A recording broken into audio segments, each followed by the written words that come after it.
2021년 8월 1일 동인교회 주일 예배를 시작하겠습니다. 다 함께 묵상으로 우리 함께 기도하며 나아가겠습니다. 묵상 기도하시겠습니다.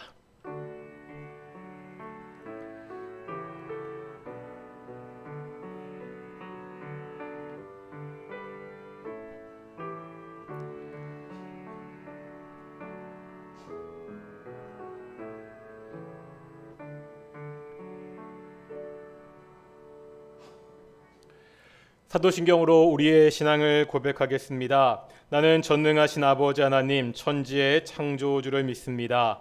나는 그의 유일하신 아들 우리 주 예수 그리스도를 믿습니다. 그는 성령으로 잉태되어 동정녀 마리아에게서 나시고 본디오 빌라도에게 고난을 받아 십자가에 못 박혀 죽으시고 장사된 지 사흘 만에 죽은 자 가운데서 다시 살아나셨으며 하늘에 오르시어 전능하신 아버지 하나님 우편에 앉아 계시다가 거기로부터 살아있는 자와 죽은 자를 심판하러 오십니다.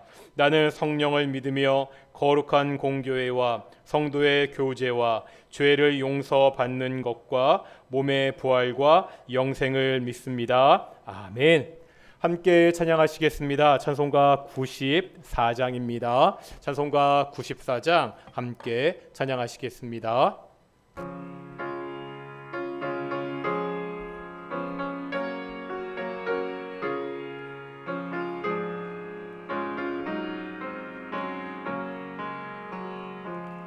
주 예수보다도 귀한 것은 없네. 이 세상 무기와 바꿀 수 없네. 영축은 내 대신 돌아가신 그 놀라운 사랑 잊지 못해. 세상 즐거움 다 버리고 세상 자랑 다 버렸네. 주 예수보다도 귀한 것은 없네. 예수 밖에는 없네. 주 예수보다도 귀한 것은 없네. 이 세상 명예와 바꿀 수 없네.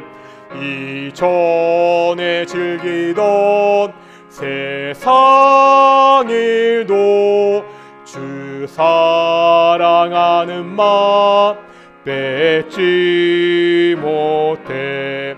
세상 즐거움 다 버리고 세상 자랑 다 버렸네. 주 예수보다도 귀한 것은 없네. 예수 밖에는 없네. 주 예수보다도 귀한 것은 없네. 이 세상 행복과 바꿀 수 없네. 유혹과 핍박이 몰려와도 주 섬기는 내 맘 변치 않아. 세상 즐거움 다 버리고 세상 자랑 다 버렸네. 주 예수보다도 귀한 것은 없네. 예수 밖에는 없네. 기도하겠습니다. 사랑과 은혜가 충만하신 아버지 하나님 감사드립니다. 오늘도 우리가 하나님 앞에 나와 하나님을 향하여 우리의 머리를 들고 하나님께 온전히 예배하게 하심을 정말로 감사드립니다. 하나님, 여러 가지 상황으로 우리 공동체가 함께 모여 예배하지 못하는 가운데 있습니다. 우리가 아는 것이 있습니다. 우리가 믿는 것이 있습니다. 하나님은 편재하신 분입니다. 우리가 어디에서 예배하건 어떠한 상황에서 예배하건 그 예배 자리에 삼위 하나님이 함께 하시고 그 예배를 통하여 영광 받으시는 것을 우리가 알고 믿습니다. 성부, 성자, 성령 하나님, 오늘 우리 예배를 받아 주시옵소서. 우리의 예배가 오직 성부, 성자, 성령 하나님께 영광 돌리는 귀한 예배가 될 수 있도록 인도해 주시옵소서. 우리를 만나 주시고 오직 하나님의 복과 은혜를 우리에게 내려 주시옵소서. 아버지 하나님, 코로나19가 계속 더욱 많은 확진자를 내는 상황 가운데 있습니다. 이 코로나19의 질병을 속히 멈추어 주시고 우리가 일상을 회복할 수 있도록 주께서 인도해 주시옵소서. 아버지 하나님, 방역의 최전방에서 일하는 많은 사람들이 있습니다. 선별진료소에서 우리 근무하는 의료진들도 있습니다. 참 더운 날씨인데 그 수고하는 사람들 지치지 않도록 지켜주시고 함께해 주시옵소서. 많은 확진자들이 있습니다. 그 확진자들 중증으로 그렇게 넘어가지 않도록 하여 주시옵시고 속히 치료되게 하시고 그들의 생명을 주께서 지켜주시옵소서. 전 세계적으로 많은 확진자가 나오고 있는데 특별히 가난한 나라들은 백신이 없어서 아무런 대책 없이 어려운 상황 가운데 있습니다. 아버지 하나님이시여, 특별히 가난하고 약한 나라들 주께서 돌보아 주셔서 그들 가운데 무고한 피해가 없을 수 있도록 인도하시고 주께서 붙잡아 주시옵소서. 아버지 하나님, 주께서 말씀하시면 우리가 말씀을 듣겠습니다. 오늘도 말씀 가운데 하나님이 함께해 주시옵소서. 감사하며 이 모든 말씀 예수님의 이름으로 기도드렸습니다. 아멘.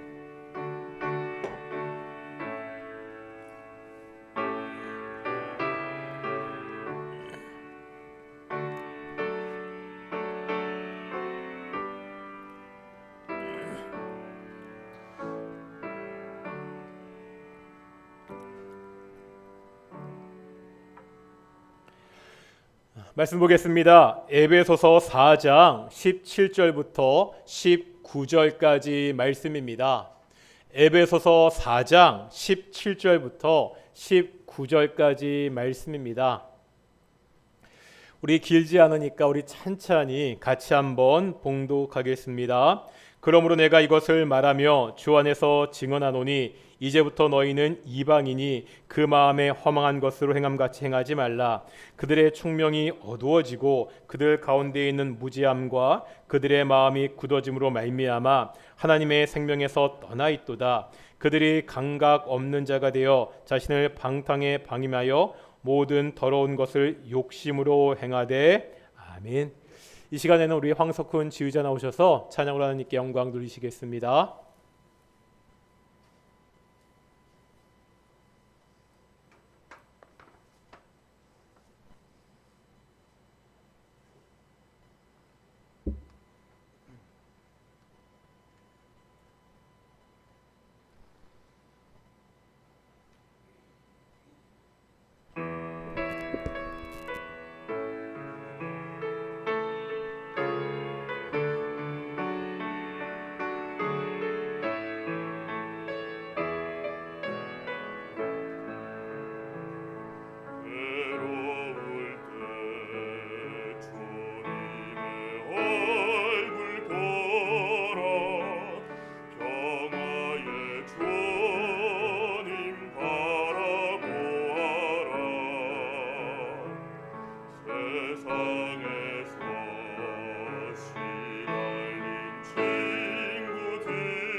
아멘. 예, 오늘도 찬양 정말로 감사합니다. 더운데 어떻게들 지내고 계십니까? 제가 오늘 날씨가 더우니까 나름 시원하게 보이려고요. 파란색 와이셔츠에 파란색 계통의 넥타이를 메고 나왔는데 화면으로 보시는 분들도 조금 시원해 보이시는지 모르겠습니다. 우리가 지난주와 같이 우리 가정에서 유튜브로 예배하시는 분들 혹시 가능하시면 실시간 채팅창에다가 우리 서로 격려하면서 이렇게 좀 인사했으면 좋겠습니다. 눈을 들어 주를 바라봅시다. 지금 유튜브 채팅창 여셔가지고요. 우리 가정에서 예배하시는 분들 거기다가 서로 같이 좀 격려하면서 인사하겠습니다. 눈을 들어 주를 바라봅시다. 찬양의 가사와 같이 참 어려운 때, 힘들고 어려울 때 눈을 들어 우리 주를 바라보는 귀한 동인의 성도들이 되었으면 좋겠고요. 예배당에 있는 우리 많이 모여 있진 않지만 우리 한번 인사하겠습니다. 눈을 들어 하나님을 바라봅시다. 아멘. 오늘 예배도 오늘 설교도 오직 하나님을 바라보는 귀한 예배가 되기를 축원합니다. 내년 3월에 우리나라에 굉장히 큰 이벤트가 하나 있습니다. 내년 3월 뭔지 아십니까? 대통령 선거가 내년 3월에 있습니다. 이런 큰 선거가 되면은 한 번씩 꼭 나오는 이야기들이 있습니다. 선거 연합이나 합당 같은 이야기들입니다. 선거에 승리하기 위해서 서로 다른 정당들이요 후보 단일화를 하기도 하고 아예 합당을 하기도 합니다. 정당이라는 것은 같은 정치적 이념과 목적을 가진 사람들이 모인 곳입니다. 이념과 목적이라는 자신의 정체성을 무시하고 당장 정권을 잡아보겠다고 하나가 되었습니다. 이렇게 급조된 합당은 오래가지 않습니다. 선거가 끝나고 다시 분열되는 경우들이 많이 있습니다. 하나가 되기 위해서는 하나의 정체성을 가져야 됩니다. 오늘은 이 하나가 되는 정체성에 대해서 한번 보도록 하겠습니다. 제가 에베소서의 말씀을 크게 둘로 나눌 수 있다고 여러 번 말씀드렸습니다. 어떻게 나눌 수 있었죠? 직설법과 다음은 명령법. 뭐라고요? 직설법과 명령법입니다. 바울은 1장에서 3장까지 하나님이 우리들에게 하신 일을 설명했지요. 삼위 하나님께서 우리의 구원 사역을 위해서 어떻게 일하셨는지, 하나님의 진노 아래 있던 우리가 어떻게 구원을 받았는지, 하나님이 어떻게 유대인들과 이방인들이 하나가 되게 하셨는지를 설명했습니다. 이것이 뭐라고요? 이것이 직설법입니다. 이제 4장부터는요 그 논의 방향이 바뀌게 됩니다. 하나님이 우리에게 이러한 일을 하셨다. 그러므로 이제 우리가 이렇게 살아야 한다고 말씀하고 있습니다. 1장부터 3장까지의 직설법에서 이제 4장부터는 명령법으로 바뀌고 있습니다. 하나님의 사람들이 어떻게 살아야 되는지입니다. 4장 1절에 그래서 가장 먼저 어떤 단어가 나오고 있습니까? 그러므로 어떻게 살아야 되는지 첫 번째 권면이 나오고 있습니다. 바울의 첫 번째 권면이 뭐였지요? 4장 3절에 보면 함께 읽어볼까요? 4장 3절입니다. 평안하에 매는 줄로 성령이 하나 되게 하신 것을 심써 지키라. 이제 유대인과 이방인들이 성령으로 하나가 되었습니다. 이 하나가 된 것을 심써 지켜야 됩니다. 하나가 되어서 그리스도의 장성한 분량에까지 자라야 됩니다. 이제 오늘 본문 17절 보실까요? 역시 어떠한 단어로 시작하고 있죠?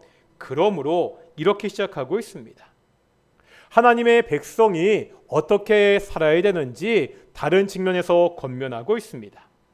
앞으로 몇 주 동안 이 내용을 한동안 살필 것입니다. 한마디로 말하면 거룩하라입니다. 하나된 교회는 거룩해야 됩니다. 하나가 되는 것과 거룩한 것이 서로 연결되고 있습니다.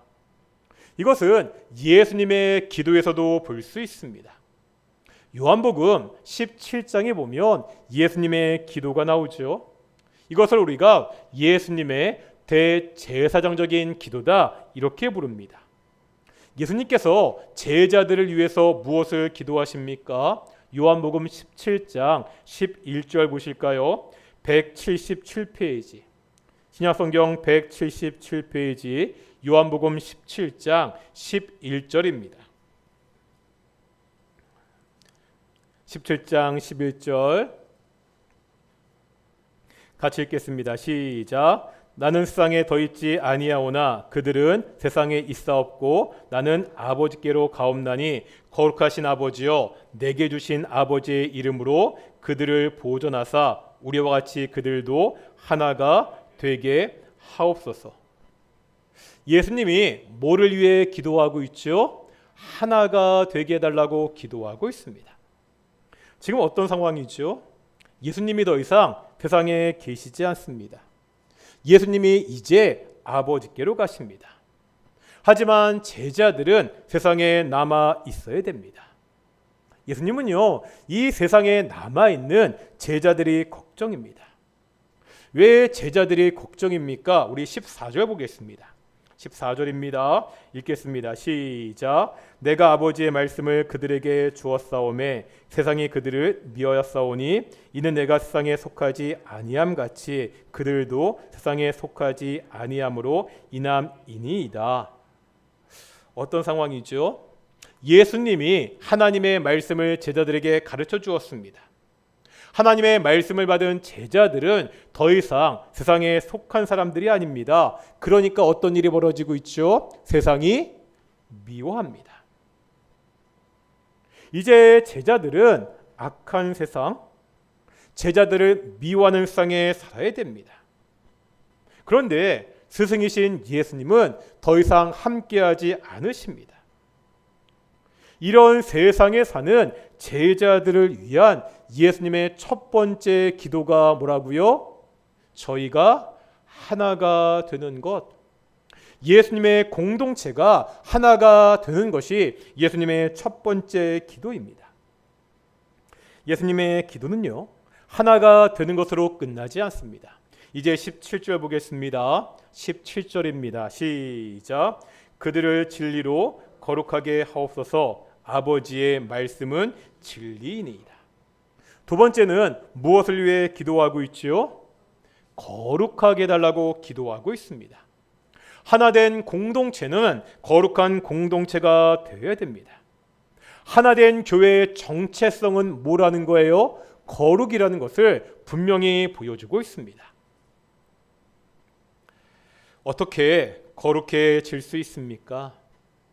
우리가 보고 있는 에베소서 4장은 이것을요, 옷의 이미지를 가지고 설명하고 있습니다. 벗어 버려야 되는 것이 있고요, 입어야 되는 것이 있습니다. 다시 한번 에베소서 4장 보실까요? 4장 22절 보겠습니다. 뭐를 버려야 되죠? 4장 22절에 보면 옛 사람을 벗어 버려야 됩니다. 거룩해지려면 예수님을 믿기 전에 가졌던 우리의 옛사람의 모습을 벗어 버려야 됩니다. 다음은 24절입니다. 무엇을 입으라고 말씀하고 있죠? 새 사람을 입어야 됩니다.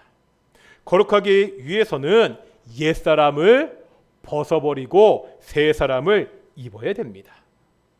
오늘은 먼저 우리가 벗어버려야 되는 옛사람의 모습에 대해서 보도록 하겠습니다. 오늘 본문은요, 이 옛사람을 벗어버리는 것을 어떻게 표현하고 있지요? 다시 한번 오늘 본문 17절 보겠습니다.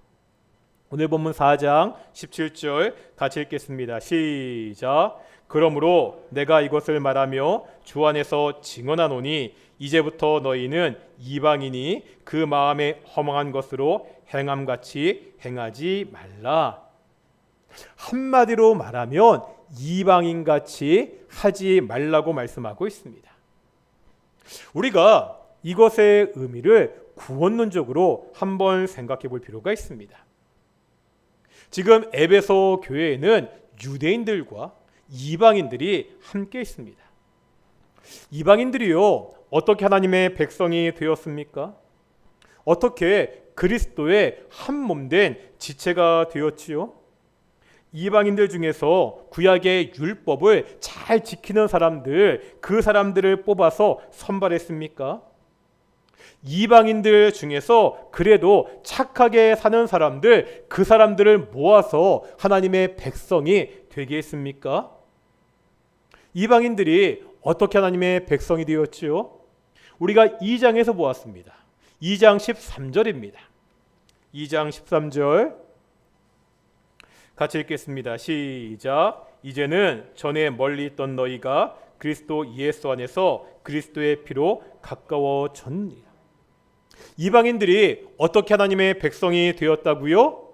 예수님의 피입니다. 예수님의 십자가가 한 몸으로 만드셨습니다. 이방인들이 하나님의 백성이 되기 위해서 스스로 한 것이 아무것도 없습니다. 그들이 하나님의 백성처럼 살려고 노력했기에 그들이 하나님의 백성이 된 것이 아닙니다. 오직 하나님의 은혜입니다. 이방인들이 하나님의 은혜로 예수님을 믿고 예수님과 한 몸 하나님의 백성이 되었습니다. 신분이 바뀌었다는 거예요. 이방인이었는데 이제 하나님의 백성이 되었습니다. 그런데 신분은 바뀌었지만 여전히 이방인의 모습은 그대로 남아 있습니다. 왜 그렇죠? 그들이 노력해서 하나님의 백성이 된 것이 아니기 때문입니다. 지금 이 모습을 버리라고 말씀하고 있습니다. 우리가 구원받은 것과 같습니다. 구원의 순서를 보면 칭이라는 것이 있습니다. 칭이 어떤 뜻이죠? 의롭다, 칭함을 받는 것입니다.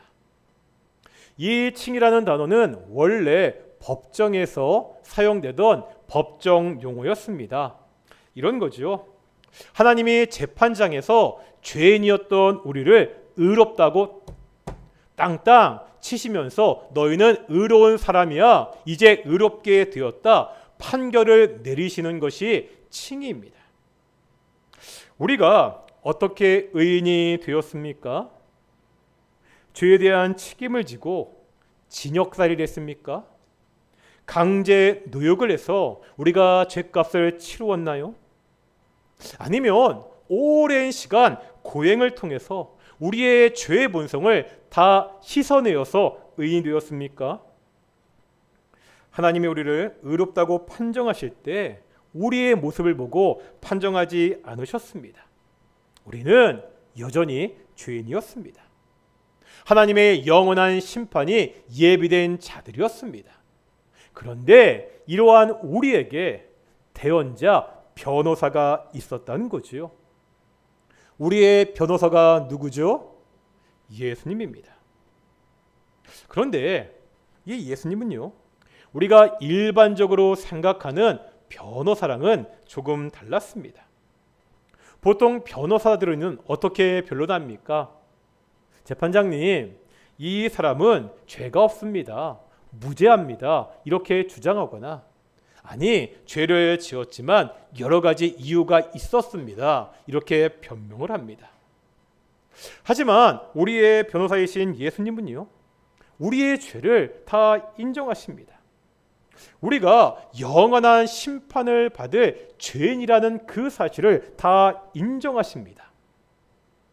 다만 그 죄의 형벌을 자신이, 예수님 본인이 다 받았다고 주장하십니다.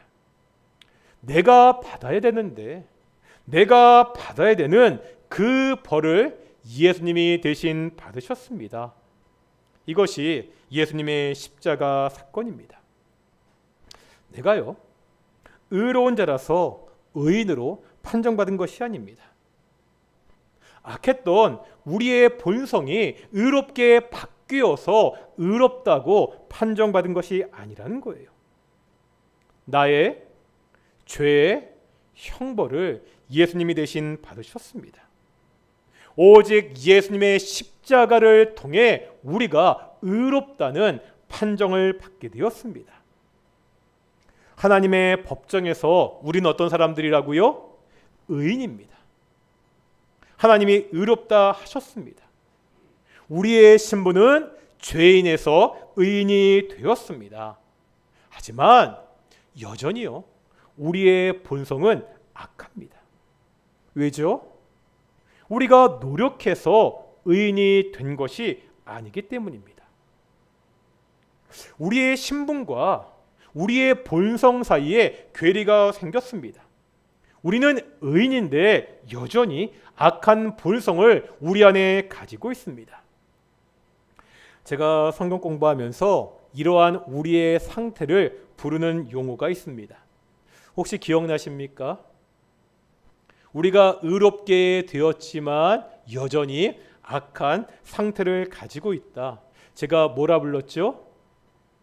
악한 의인. 뭐라고요? 악한 의인. 어떤 뜻이죠? 신분은 의인이지만 악한 본성은 여전히 악합니다. 이 신분과 본성을 일치시켜야 됩니다. 의인이라는 신분에 걸맞게 바뀌어야 됩니다. 악한 의인에서 어떻게 바뀌어야 되죠? 착한 의인으로 바뀌어야 됩니다. 악한 의인에서 착한 의인으로 바뀌는 이 과정을 우리가 성화라고 부릅니다. 의롭다 칭함을 받았으면 이제 거룩하게 살아야 됩니다.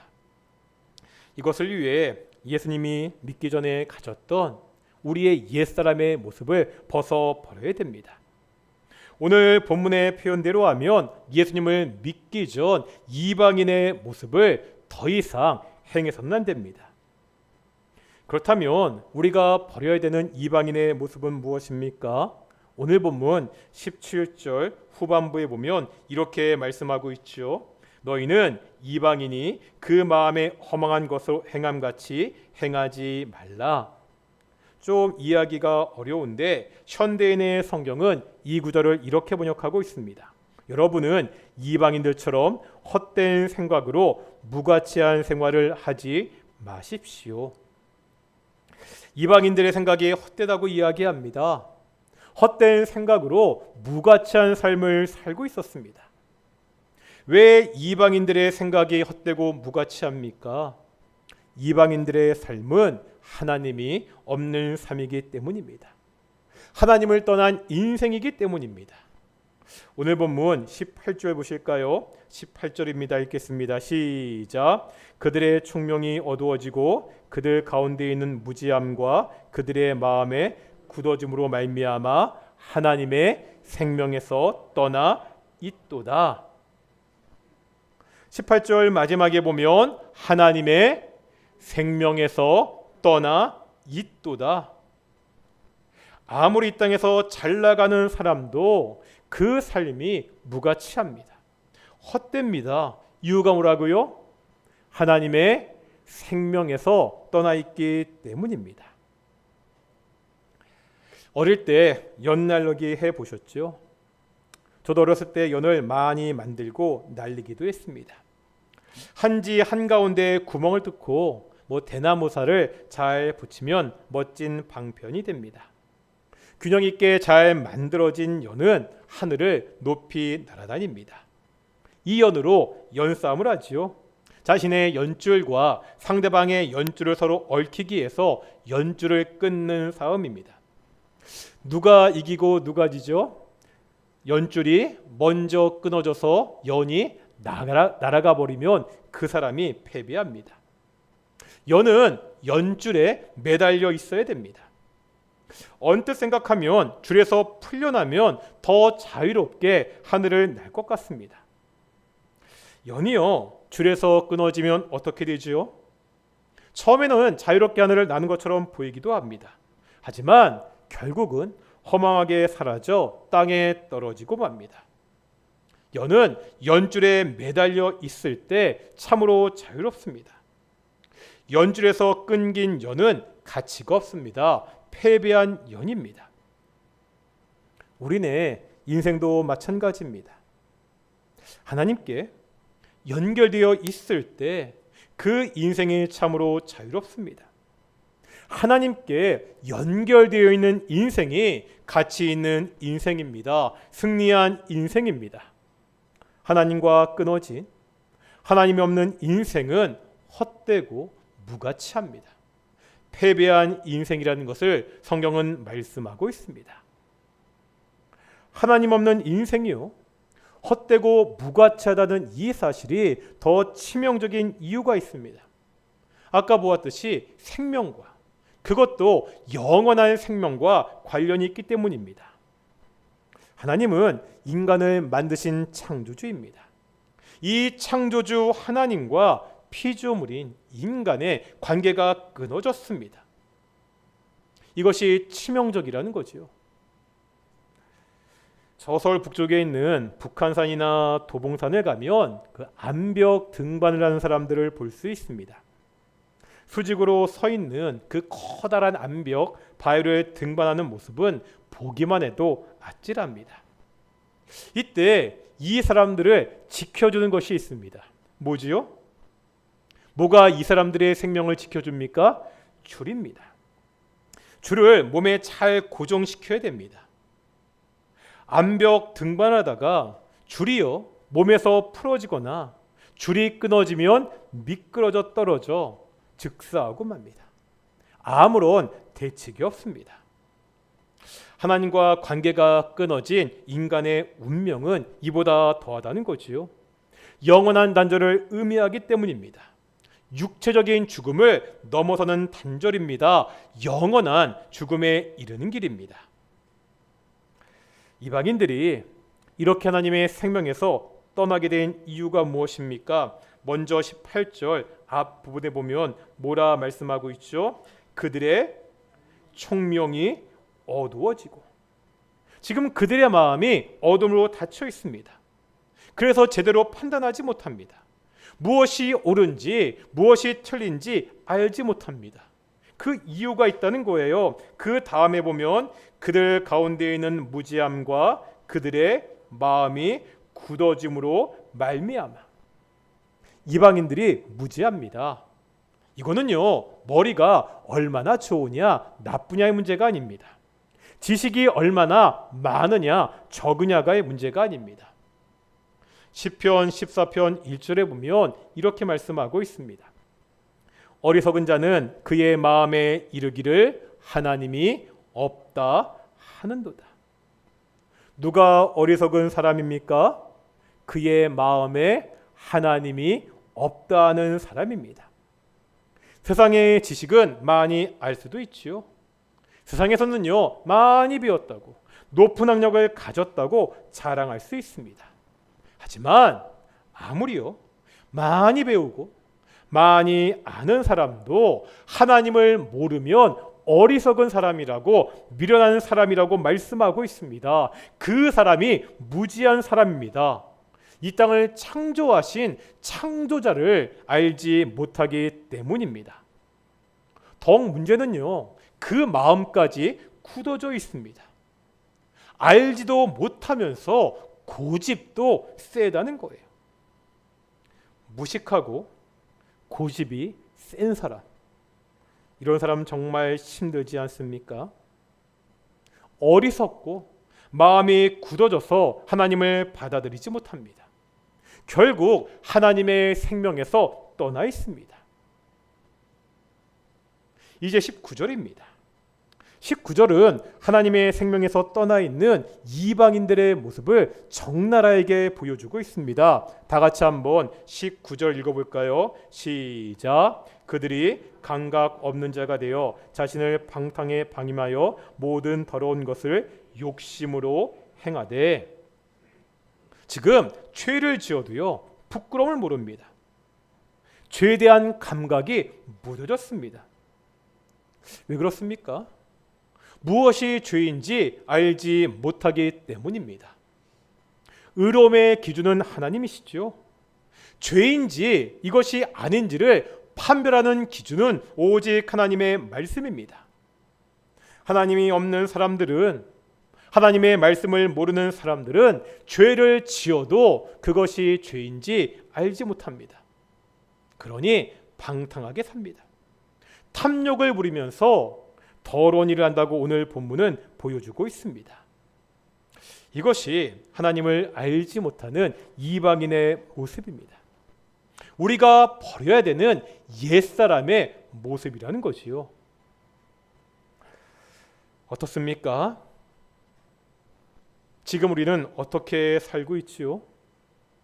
혹시나 우리 가운데도 이 이방인의 모습, 옛사람의 모습이 남아있지 않습니까?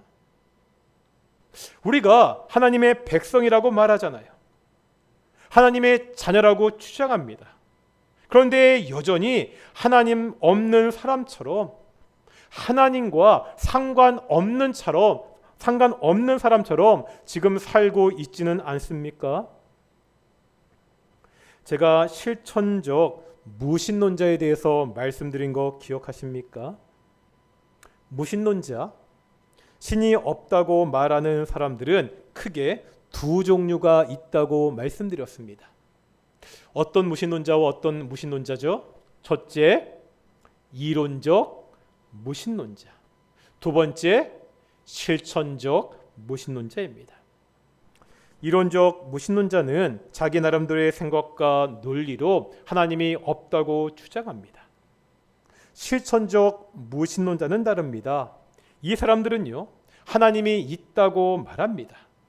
하나님을 믿는다고 이야기합니다. 다만 그 살아가는 모습을 보면 하나님이 없는 것처럼 살아갑니다. 하나님이 없는, 하나님과 관계없는 이방인들처럼 자기 생각대로 살아갑니다. 교회에 다니는데, 예배를 매주 드리는데, 심지어 봉사도 하고 직분도 맡고 있는데 무신론자같이 살아가는 사람들이 교회 안에 있다는 거지요. 혹시 나는 지금 실천적 무신론자처럼 살아가고 있지는 않습니까? 무슨 뜻이라고요? 하나님과 관계없이 하나님 없는 사람처럼 내 마음대로 지금 살고 있지는 않으신가요? 오늘 이 말씀을 묵상하며 다시 한번 나의 모습을 돌아보는 시간이 되기를 소망합니다. 이방인들의 험함한 모습이 우리 안에 없는지 살펴보겠습니다. 내가 지금 하나님과 관계없는 모습으로 살고 있지는 않은지 돌아보겠습니다. 기도하겠습니다. 하나님, 내가 오직 하나님의 은혜로 하나님의 자녀가 되었습니다. 이방인의 모습, 옛사람의 모습을 버리게 해 주십시오. 내가 하나님과 관계없는 처럼, 하나님 없는 사람처럼 살지 않도록 하시고 오직 하나님을 바라보며 하나님을 의지하며 하나님의 말씀대로 살게 해 주시옵소서. 혹시 내 모습 가운데 옛사람의 모습이 남아있다면 하나님, 이 모습이 사라지게 해 주십시오. 함께 기도하며 나가겠습니다. 함께 기도하겠습니다. 거룩하고 존귀하신 아버지 하나님, 오직 하나님의 은혜로 하나님의 자녀가 되었습니다. 오직 예수 그리스도의 십자가의 피로 말미암아 내가 그리스도의 한 몸 된 지체가 되었습니다. 아버지 하나님, 내가 새 사람이 되었는데 내 모습 가운데 여전히 옛사람의 모습이 남아있지는 않습니까? 아버지 하나님, 내게 버리는 이방인의 모습이 아직까지 남아있지는 않습니까? 아버지 하나님, 악한 이방인의 모습을 버리게 주시옵소서. 아버지 하나님, 옛사람의 모습을 버리게 하여 주시옵소서. 내가 새 사람으로 거룩하게 살게 주시옵소서. 내가 하나님의 자녀가 되었는데 내가 살아가면서 매 순간 하나님 앞에서 코람되어 하나님을 의식하며 바라보며 의지하며 살게 해 주시옵소서. 하나님 없는 사람처럼 내 생각도 살지 않도록 하여 주시옵시고 모든 것을 하나님께 의지하며 모든 것을 하나님께 상의하며 하나님의 뜻을 바라보는 행한 자 될 수 있도록 인도하시고 도와주시옵소서. 우리 동일교회 하나님과 동행하는 교회가 되기 원합니다. 하나님의 교회입니다. 하나님의 교회인데 우리 마음대로 결정하고 그렇게 나가는 교회가 아니라 오직 하나님의 뜻대로 운영되는 교회가 우리 동일교회가 되게 하시고 오직 하나님의 뜻이 이루어지는 교회가 우리 동일교회 될 수 있도록 인도하시고 주께서 축복해 주시옵소서. 우리가 계속 기도하겠습니다. 매주 기도합니다. 우리 동인의 가정들 가운데 예수님을 믿지 않는 가족들이 많이 있습니다. 우리가 안드레 프로젝트를 통하여서 우리 믿지 않는 우리 가족들을 위해 기도하고 있습니다. 하나님, 믿지 않는 우리 가족들 가운데 예수 그리스도의 이 피 묻은 복음이 들어가게 하여 주시옵소서. 우리 믿지 않는 가족들이 함께 예수님을 믿게 해 주시옵소서.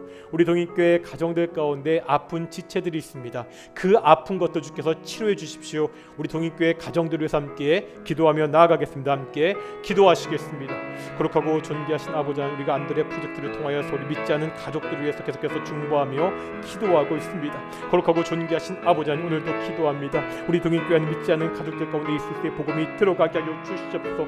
예수 그리스도의 피 묻은 복음이 들어갈 수 있도록 인도하시고 주께서 도와주시옵소서. 아버지 하나님, 그들 가운데 복음이 들어가서 함께 예수를 믿고 함께 예배 나와 함께 예배할 수 있는 귀한 역사가 우리 동인의 가정에 일어날 수 있도록 인도하시고 도와주시옵소서. 거기에서 우리가 먼저 좋은 남편이 되게 하시고 좋은 아내가 되게 하여 주시옵소서. 좋은 부모가 되게 하시고 좋은 자매가 우리 자녀가 되게 하시고 좋은 형제와 자매가 될 수 있도록 인도하여 주시옵소서. 내가 그 가정 가운데 선교사로 예수의 향기로 편지로 그들에게 나타나게 하여 주시옵시고 내가 그들에게 복음을 전할 때 가족들에게 복음을 전할 때 성령이 함께 하셔서 그 복음 가운데 능력이 있도록 인도하시고 주께서 축복하여 주시옵소서. 동인교회 우리 성도들 가운데 아픈 성도들이 있습니다. 몸이 힘든 성도들이 있습니다. 울가스 장로님을 지켜주시옵시고 우영미 이사님을 지켜주시옵시고 홍영사님을 지켜주셔서 아버지 하나님 지켜주시고 함께하셔서 그 아픈 것들 찾아가 만져주시고 그 아픈 것들이 속히 치료될 수 있도록 인도하시고 주께서 축복하여 주시옵소서. 오직 하나님의 은혜로 그들의 건강을 되찾고 하나님께 함께 기뻐 예배하는 귀한 일들이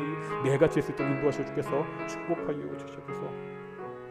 마지막으로 기도하겠습니다. 처음 말씀드렸듯이 내년 3월에 우리나라 대통령 선거가 있습니다. 어느 때와 마찬가지로 너무나 중요한 선거입니다. 하나님, 이번 대통령 선거 오직 하나님의 선하신 뜻이 이루어지게 하여 주시옵소서. 하나님의 마음에 맞는 사람이 세워지게 하여 주시옵소서. 이 대한민국을 잘 이끌 수 있는 정말 좋은 대통령이 선출될 수 있도록 우리가 함께 기도하며 나가겠습니다. 함께 기도하겠습니다.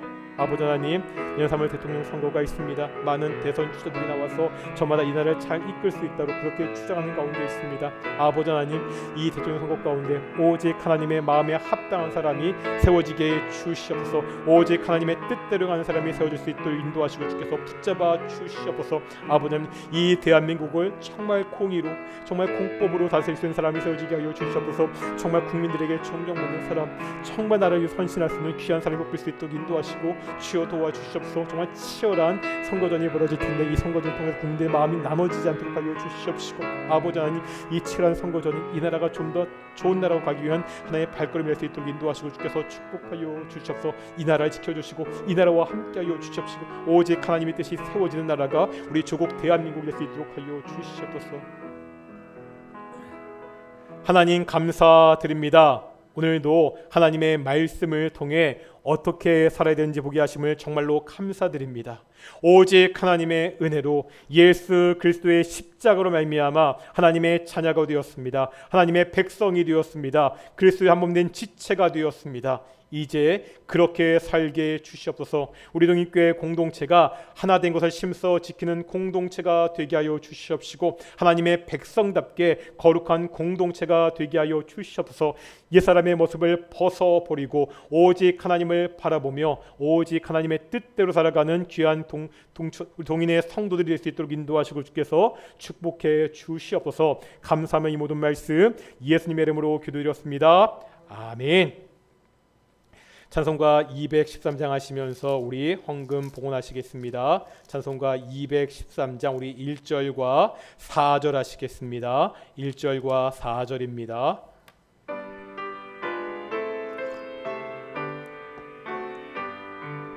나의 생명 드리니 주여 받아 주셔서 세상 살아갈 동안 찬송하게 하 4절입니다. 나의 보화 드리니 주여 받아주셔서 하늘나라 위하여 주 뜻대로 쓰소서.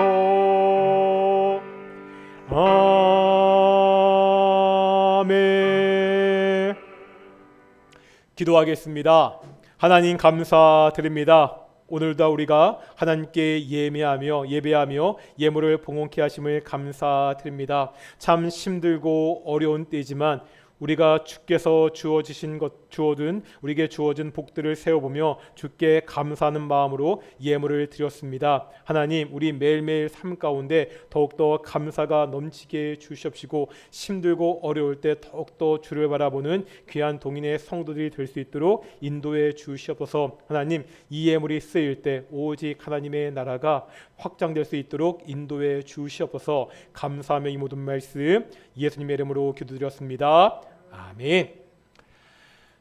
다시 한번 우리 유튜브 실시간 채팅창에 한번 인사하겠습니다. 다들 건강하십시오. 그렇게 한번 우리 유튜브 실시간 채팅창에다가 함께 좀 인사하시고 함께 좀 격려했으면 좋겠습니다. 다들 건강하시라고.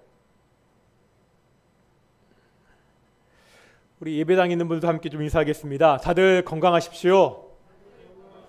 예, 정말 건강했으면 좋겠습니다. 지금 계속해서 사회적 거리두기 4단계가 시행되는 가운데 있습니다. 그래서 8월 14일까지 동인교회 모든 예배는요 가정에서 드리고요. 지금 그 확진자 추세를 보면 이 4단계가 또 연장될 수 있는 그러한 가능성도 있는 것 같습니다. 동인교회 성도들 좀 계속 기도해 주셔서 빨리 이 일이 종식되게 해주시고, 혹시라도 이번 주 중에 어떠한 정부의 발표가 나면 또 거기에 맞게 교회가 어떻게 대처할지 이야기를 나누도록 하겠습니다. 안드레 프로젝트가 시작되었습니다. 믿지 않은 우리 가족들을 위해서 기도하는 가운데 있습니다. 저도 새벽에 이름을 불러가며 기도하고 있거든요. 우리 안드레 프로젝트 제가 기도 제목 나눠드린 거 있잖아요. 우리 가정에서 그것을 보면서 우리 가족들의 이름을 한 명 한 명 부르면서 좀 같이 기도하는 동인의 성도들이 되었으면 좋겠습니다. 우리 어제까지 에베소 필사가 끝났습니다. 이제 앞으로 2주 동안은 빌립보서 필사를 하도록 하겠습니다. 우리 예배 오신 분들은요, 우리 1층에 빌립보서 필사 노트가 있으니까 그거 가져가셔서 필사하시면 되고, 못 받으시는 분들은 아시다시피 제가 단톡방에 그 프린트할 수 있도록 제가 파일을 올려놨거든요. 집에 프린터가 있으신 분들은 그거 프린트하셔서 그냥 찍으시면 되고요. 아니면 집에 있는 노트에 빌립보서 필사하셔서 다음에 모일 때, 지난주 에베소 필사한 거랑 이번에 빌립보서 필사한 거 가져오시면 꼭 시상하겠습니다. 그래서 우리가 좀 상 받으려고, 얼마나 우리가 좋은 거 드리지 못하겠지만 상 받으려고 하는 것이 아니라 모이지 못하는 이때 그래도 우리 하나님의 말씀을 필사하면서 우리의 신앙을 다시 한번 다지는 귀한 시간 되었으면 좋겠습니다. 광고한 대로 제자훈련은 이번 주까지 방학하고요. 다음 주부터 다시 제자훈련 계속해서 2학기 진행하도록 하겠습니다. 제가 기도하겠습니다. 이제는 예수 그리스도의 은혜와 아버지 하나님의 사랑하심과 성령 하나님의 교통하심과 인도하심이 옛사람의 모습을 벗어버리고 오직 거룩하게 살아가려고 노력하는 동인의 성도들 가운데 영원히 함께 하시기를 축원하옵나이다. 아멘.